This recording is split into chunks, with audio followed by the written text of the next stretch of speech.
Alright, so let's just get into it. Let's talk about the new MCU movie. Thor Love and Thunder is the newest Thor film, directed by Taika Waititi. I gotta say, I really loved Thor Ragnarok. Thor Ragnarok was one of those movies that did a great job at really reinvigorating and reinventing the Thor franchise. However, I'm not really a side of that camp that thinks Thor Ragnarok is what made Thor good. I actually really love the original Thor film a lot, and I think it does a lot for the character in terms of humbling him and really telling a human story with great chemistry between Natalie Portman and Chris Hemsworth.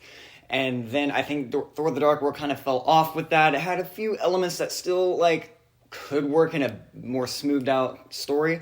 However, it was time for a reset button to be hit somewhere, and Taika Waititi hit that reset button, and I think he did a fantastic job with that with Ragnarok.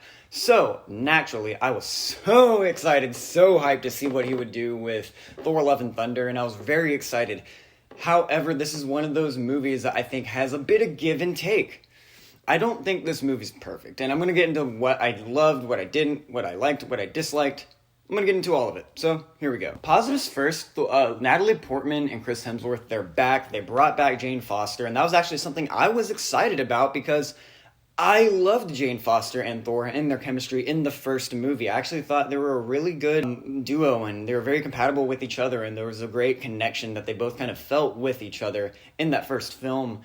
And it was good enough to whether they could run with it for more or not. I'm actually glad they ended up not doing that for a bit because we got time to really develop Thor on his own. However, I never hated their romance. I thought that was actually an element that really worked for me. I've always loved their chemistry. I'm kind of a sap for it, especially in that first movie. So I was glad to see them come back under the writing of Taika, where he does really build a chemistry with these two, and it's really naturalistic with the way they talk to each other, and you even get more backstory and some stuff about their relationship that I think we missed in those previous Thor entries that really elevate his character and elevates their relationship to a new level. And I really appreciated that. I'm glad it was in this movie because I do think those two characters really needed it. In terms of action, I think there are great standout moments in this movie. Standout moments that really shine, especially when you go to the planet that turns the screen all black and white. There's a great use of color in one sequence in particular where the camera just goes all monochrome. Essentially, the lighting that you're getting is only coming from Mjolnir and the weapons and the lightning that's clashing when the gods are fighting. And I think it's really just a cool effect and something we have not seen in the MCU yet, which brings me to Christian Bale as as Gorg, the God Butcher.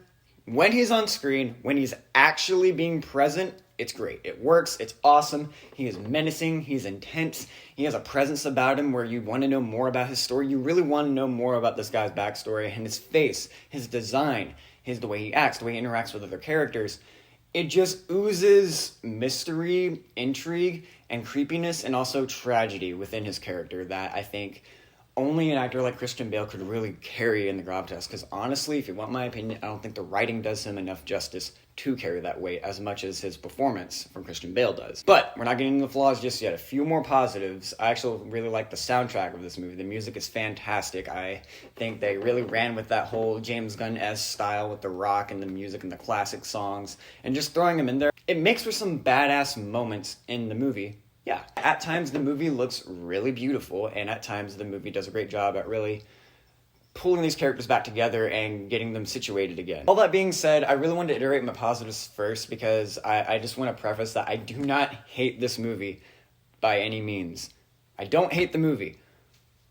But man, this movie feels emotionally weightless. At least for me, I was never emotionally attached by the end. As for my flaws, I can't really get into the specifics of the flaws because some of them will be spoilers, but I'm going to do my best to tell you why this movie didn't fully resonate with me and why it didn't hit me.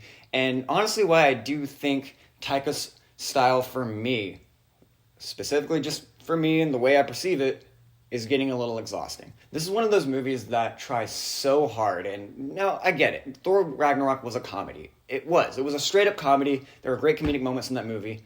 However, there are certain emotional scenes that straight up get undercut because the movie is so focused on making you laugh. And Thor Love and Thunder falls into that same trap, except times like 10. And that's my big issue with it. There's a lot of moments and a lot of stuff that on paper, this script gives me a very emotional and weighty tale about these characters that we've grown to know. And I really could have used some more pathos There's just something about the way this movie moves that nothing really feels smooth in the process of getting there. Everything feels kind of choppy. We're cutting over here to see what's going on with Chris Hemsworth's character, and he's doing these comedic bits where we're seeing what has been going on. And there is an artistic kind of idea behind it that I do enjoy. The idea that Thor has kind of gone crazy and kind of lost it after so much shit has happened to him, losing his family and everyone from Thanos, and then, from having to kill his sister Hela in Ragnarok. There's so much going on in his brain that I like the idea that he's kind of become kind of a kooky nut. He's kind of gone a little crazy, because that would happen with some gods probably after they exist for so many years, and then when you finally find those human connections, they get taken from you. I like the idea that kind of drives Thor down a weirder path where he becomes kind of a nut. He's a little crazy in this movie. He's a little weird. He's a little off. He's a little different. Sometimes it's hard for me to tell if that was an artistic choice behind developing the character or a comedic choice to tell more jokes. Sometimes it doesn't feel like those two choices are cohesively tying together to make one cohesive character note and character beat. And that's what really kind of throws me off. The movie is so focused on making you laugh and so focused on taking certain moments to a little more casual level that it eventually conditions my brain to not get emotionally attached to the stuff happening on screen. And I don't even really think that's fully Taika's fault. I do think it is part of my perception of that art and how it affects me and how I get emotionally attached to stories. However, I gotta say, it does throw me off when you have a story about Jane Foster and what they're going through. I don't want to really spoil it, but given the subject matter, I could have really gone for some more weightier conclusions with these characters. By the end, I felt like I was watching a movie that was more focused on being a light romp than really pushing these characters, or at least in a way that resonated with me, where I felt like we had grown by the end. We get a great opening with Gore the God Butcher, where you really get this emotionally filled and hefty scene, and then he interacts with another character. Without giving too much away, you immediately feel like there are two different movies splat together, and tonally they're not always matching. There are moments where Christian Bale's bringing it and giving it his all. There are moments where Natalie Portman is bringing it and giving it their all.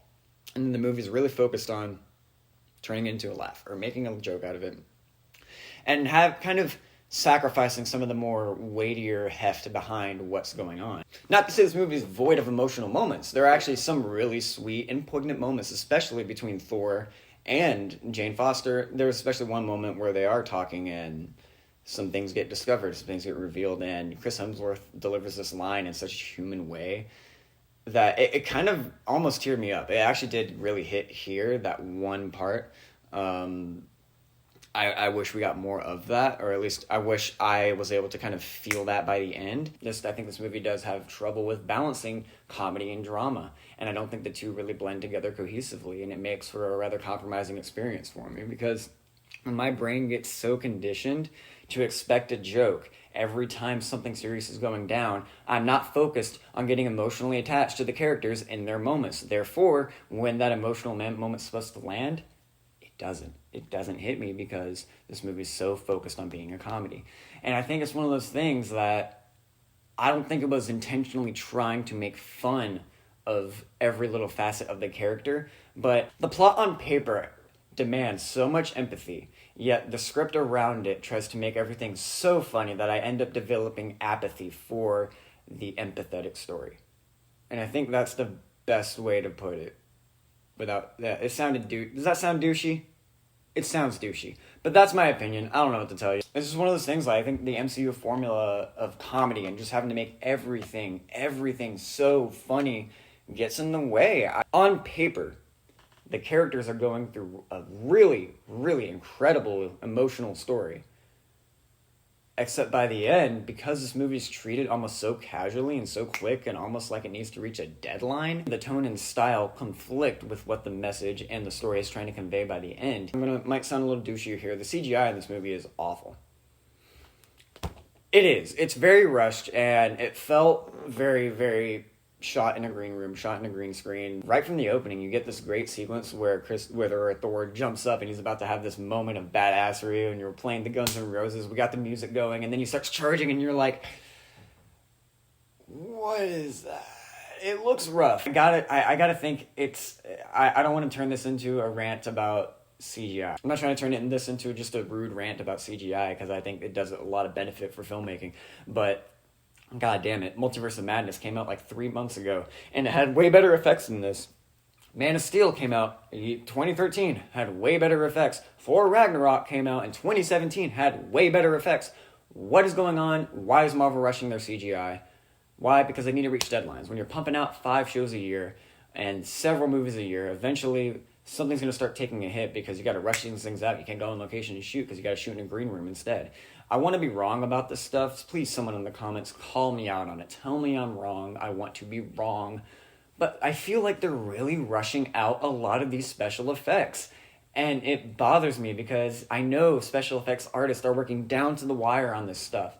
And they deserve more time and more care so they can release things that don't feel rushed to reach a deadline. I'm really curious to know what was cut from this movie. I'm really curious to know what got in the way. I wonder if maybe the pandemic, maybe some other things kind of made filming have to be more quick and more fast. This is just me spitballing. I'm not going to pretend I know what happened behind the set. I didn't work on this movie. These are just theories of the stuff that I did that worked for me and didn't work. But I do get taken out when I feel like I'm watching Chris Hemsworth jump through nothing but computer, and none of it felt tangible. The effects in Ragnarok even felt a little more tangible and a little more well put together in the movie. And I'm not saying the whole movie looks bad. There are just certain moments where I'm like, I know this movie had a higher budget than a lot of other stuff. Where's it going? It's more of a curiosity thing. Please, someone enlighten me. I want to know more. Educate me. I hate being that douche that's like, oh, the CGI, it was subpar, but it was kind of subpar. Anyway, Thor Love and Thunder. Did I love it? No. Did I like it? Somewhat. I thought there were good parts in it. I thought there were definitely moments where the chemistry and the comedy shined. I definitely laughed a lot. I definitely had a good time. But I didn't walk away thinking about any of the moments that should have been sticking with me by the end. I didn't walk away thinking about the ending. I didn't walk away thinking about how excited I am to see where Thor goes next. Ultimately, I didn't really feel fully fulfilled by the ending because I wasn't fully attached.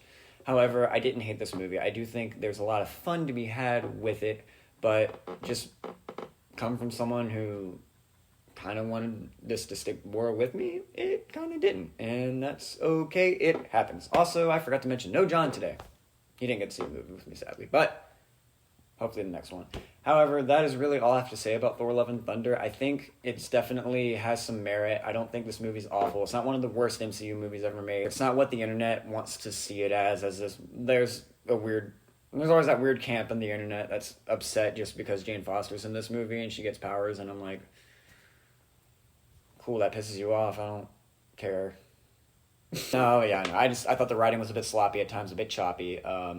Wasn't fully emotionally into it. Could be better. Maybe Taika just isn't working for me as much anymore in the MCU. Maybe it's one of those things where I didn't fully resonate with it, and I am fully aware that is a me thing because people are loving this movie. I know this one's getting a little more divisive, so I'm curious to know what the chatter is among this movie, what it's going to hold up like a few years from now when like 15 other MCU movies come out in 1 year, and then we already forget about this one. But with that being said, I hope you guys enjoyed this review. Sorry it's a little scatterbrained. I had a lot to say about this movie, and I was having trouble putting it into words without, I guess, spoiling stuff. So, yeah, that is it. Go check out Thor Love and Thunder if you want to see it. I hope you like it. I hope you have a better experience with it than I did. Just definitely still go see it. It's definitely still a fun time. It's not a long movie. Definitely could have used some more runtime. So go check it out. Go have some fun. And if Taika's not for you, then he's not for you. I get it. But yeah, here's the Thor Love and Thunder. Here's to another hopefully great MCU movie after this. What the heck is coming out next? I don't know. But yeah, I don't know. That's all I got, guys. See ya.